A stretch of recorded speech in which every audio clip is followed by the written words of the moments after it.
Alors, mon prénom Jacques, J-A-C-K.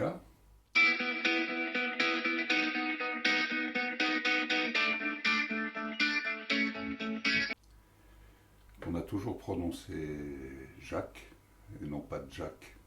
Et c'est une partie de mon histoire, cette prononciation. Comment je me décrirais? Je me décris comme une personne qui est un peu vieillie sans s'en rendre compte. J'ai l'impression qu'il y a un peu un décalage entre ce qui est dans ma tête, ce que je pense être capable de faire, et puis la réaction corporelle, qui ne sont pas toujours à l'unisson. Je pourrais être quelqu'un de plutôt sympa, beaucoup d'humour, souvent moqueur, quelquefois très moqueur, ce qui peut quelquefois être mal pris.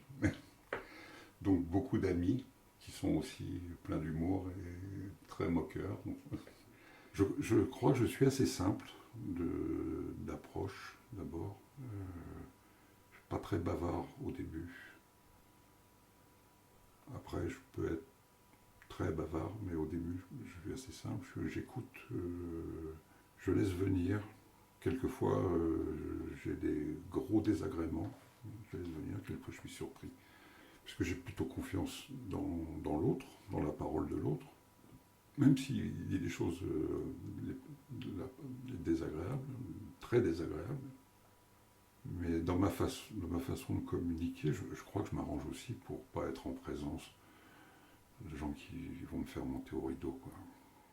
Je suis quelqu'un d'assez dispersé dans ce que je pense être des compétences. J'ai des compétences manuelles, multiples. Je suis droitier et gaucher. Donc quand je suis emmerdé avec une pointe et un marteau dans un coin, je prends la main gauche ou je prends la main droite pour tenir le clou et je prends le marteau et je me tape pas sur les doigts, je tape sur la pointe. Donc ça marche avec la tête aussi. Donc, et j'aimerais avoir encore plus de compétences. Alors quand je ne travaille pas, je travaille. Et vice-versa. Et peut-être même quand je dors, je suis dans un état de création permanente. Est-ce que c'est grave, docteur? Je ne sais pas. Mais je ne peux pas m'empêcher d'être dans la création, dans l'invention, même quand apparemment je ne fais rien, je suis dans l'élaboration. Alors ça prend des formes intellectuelles, ça prend des formes manuelles, ça prend des formes artistiques, mais le jour où je ne peux plus créer, je suis mort, il faut penser à ma sépulture. Très modestement, je pense que j'en ai beaucoup. Et très objectivement, je crois que j'en ai pas beaucoup. Je veux ma plus grande qualité. Je crois que je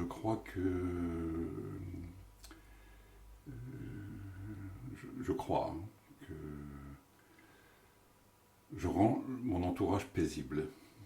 Voilà. Même quand il y a de l'énervement, je crois. Ouais, je crois. Mais ça, je m'en suis rendu compte au fil du temps, parce qu'on me l'a dit. Mais pour moi, ma plus grande qualité, c'est gentil. Mais après, il faut définir. Ça peut être selon le ton que l'on emploie pour dire t'es gentil. Ça peut dire ouais, celui-là il est bien gentil, il est un peu con, mais celui-là il est très gentil, mais il se laisse faire. Enfin non. Mais je pense que c'est un mot d'ailleurs qui est un peu démodé, mais finalement avec l'âge, je l'aime bien ce mot, être gentil. Je crois que je suis assez. Bon, je le cache un peu, mais je crois que je suis vaniteux. Il m'énerve, ce défaut, mais je crois que je suis. Je veux pas être élitiste, mais je crois que je suis. Je veux pas être, mais je crois que j'ai un petit peu ce. J'essaye d'être simplement orgueilleux, mais pas trop vaniteux. Psychologiquement, je suis un peu soupe au lait, quoi. Un peu, comme on dit, hein, soupe au lait, c'est une faiblesse, ça. Et irritable, je pense que les gens que j'aime bien, je peux être très incisif, peut-être pas méchant volontairement, mais je peux être dur. Plus je les aime, plus c'est une faiblesse. Il faut vraiment que je fasse gaffe. J'aurais aimé plus jeune être moins coléreux, c'est-à-dire pouvoir. Mais ça s'est fait, ça s'est passé. grâce à la psychanalyse, entre autres. Mais j'aurais aimé être moins coléreux, parce que je gardais beaucoup les choses quand j'étais plus jeune. Je gardais les choses, ça s'accumulait, et puis à un moment donné, ça pétait. Donc j'ai jamais été violent, destructeur. Je n'arrivais pas à petite dose manifester mon agressivité pour pouvoir tenir ma place, pour pouvoir tenir les autres à distance. Et donc au bout d'un moment, ça pétait, je me mettais en colère. Plein de choses. Vraiment de la joie, oui. Mes amis, ma famille, mes amis, et puis même des gens que je ne connais pas, que je vais rencontrer pendant 5 minutes, et on va se mettre à déconner, à rigoler, à être joyeux de passer un moment ensemble, joyeux oui, le plaisir de vivre ensemble, hein, oui. Alors, j'ai une gamme, une tessiture, comme on dirait en musique, assez large d'humour, parce que je peux rire des blagues les plus nulles, comme des second, troisième, quatrième degré, et puis voilà. Donc, alors ce qui me fait le plus rire, quand même Chaplin, quoi.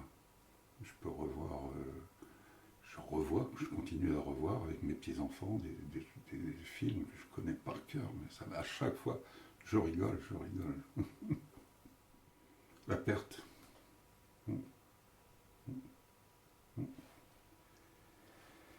La perte, pour moi, mais aussi pour quand je vois des autres qui sont en situation de perdre l'objet d'amour ou l'objet. Ça, c'est...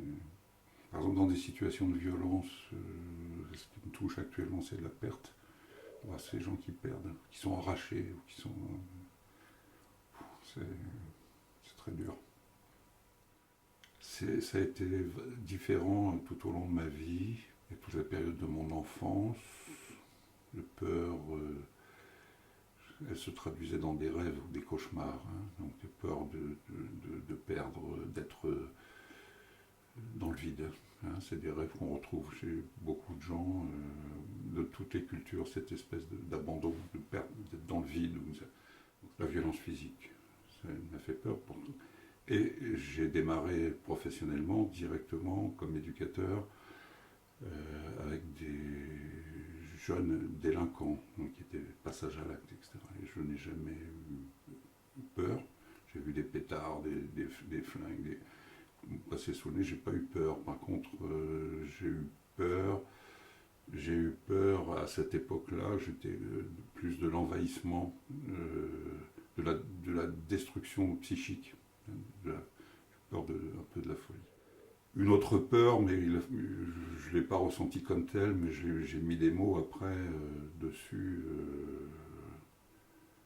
peur de la maladie, ce qui fait que je n'ai jamais été malade. Par peur de la maladie, je m'en rends compte. Une forme de psychosomatisation à l'envers. Peur de la mort, oui, pour moi, pendant pas mal de temps, certainement encore très présent, mais assumé d'une façon plus paisible, et puis la peur de perdre ceux que j'aime. Et quand je dis ceux que j'aime, c'est ma famille, mais pas que ma famille. Hein. Il y a des gens, enfin, c'est pas la famille au sens où on l'organise d'une façon administrative ou conventionnelle, c'est des gens que j'aime en fait. L'injustice, et je peux la qualifier, et ça m'a d'ailleurs ça a guidé un peu ma vie dès l'enfance.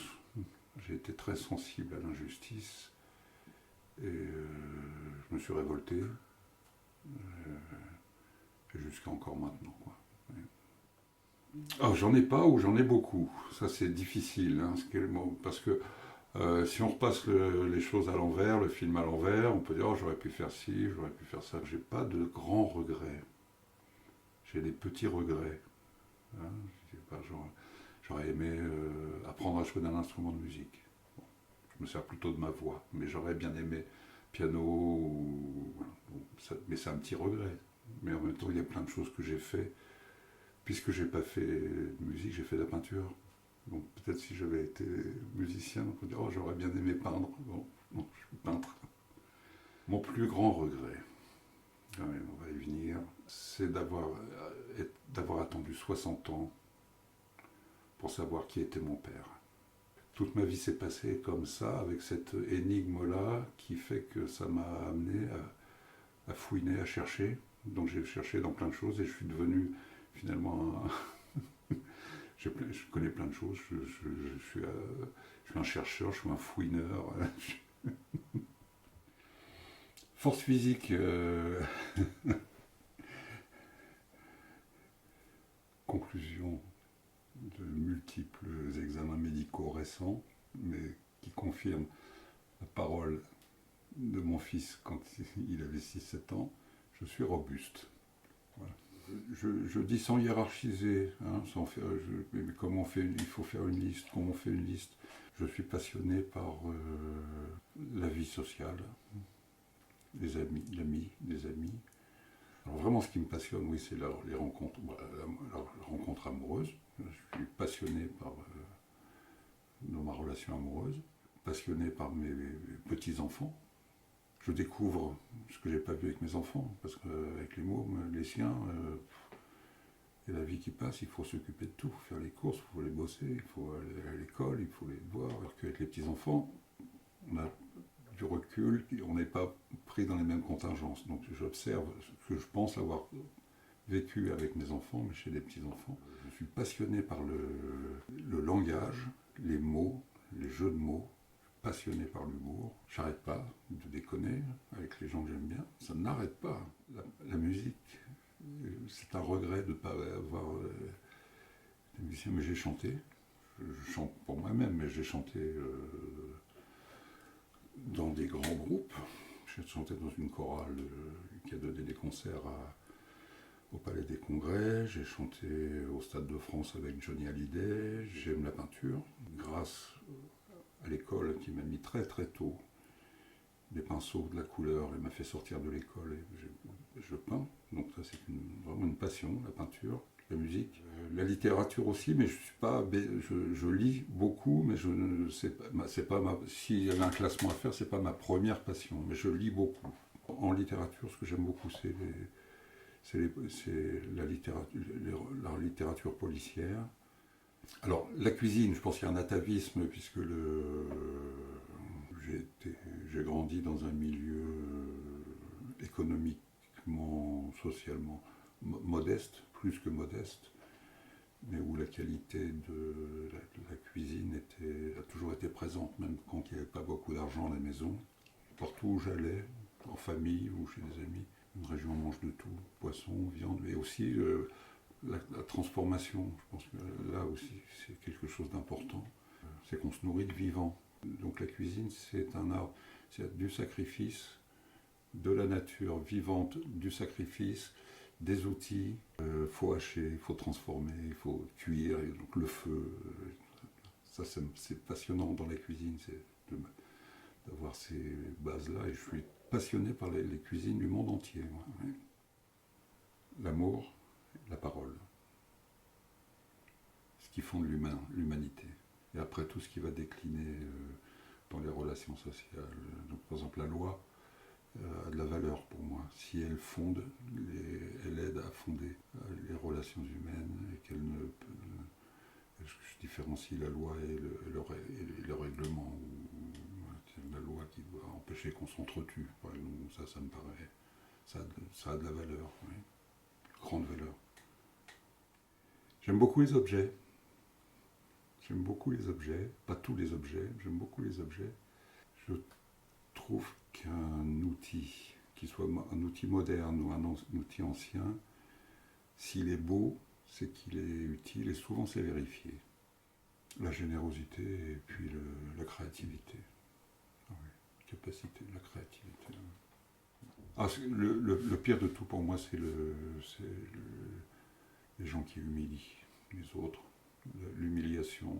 C'est-à-dire que l'humiliation, elle n'est pas assez prise en compte, puisqu'elle se voit moins. Parce que l'humiliation, j'ai pas de traces, quoi. J'ai pas un bleu, j'ai pas.